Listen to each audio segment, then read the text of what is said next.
Hello ভাইয়েরা আমার এবং তাদের বোনেরা, আশা করি সকলেই ভালো আছেন। বাংলাদেশ সেলিব্রিটি নাপিতের দেশ। প্রথমে টিকটকের মাধ্যমে ভাইরাল হবেন, সেলিব্রিটি হবেন, তারপর একটি সেলুন ব্যবসা খুলে নেবেন, টাকা আর টাকা।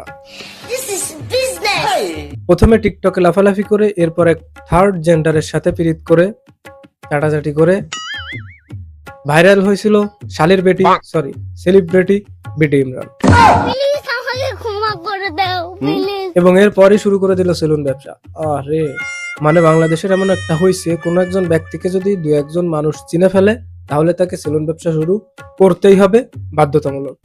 তরে কইছে তুই বেশি জানোস।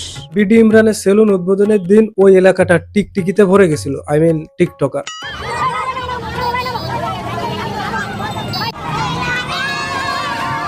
এরা সবাই একদিন সেলিব্রিটি হয়ে সেলুন ব্যবসা শুরু করবে। যার যা কিছু আছে তাই নিয়ে ঝাঁপিয়ে পড়ো, তবুও এদেশের প্রতিটি ঘরে ঘরে একদিন সেলুন ব্যবসা শুরু করেই ছাড়বো ইনশাল্লাহ। এতক্ষণ তো সবকিছু ঠিকঠাকই ছিল, কিন্তু মেশা ভাই এটা কি করলো? মানে সে টাকার জন্য যে কোনো কিছু করবে, এখন এত অভাব পড়ছে তার।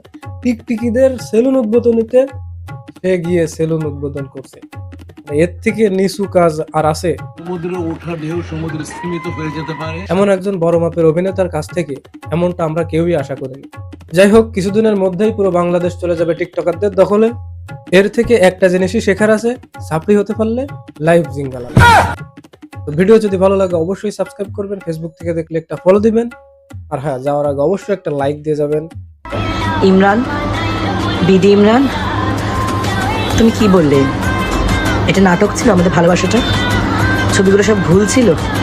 তোমার মুখে হেগে দিয়ে চলে যাব। পাগল হারা ধার দিল পাগল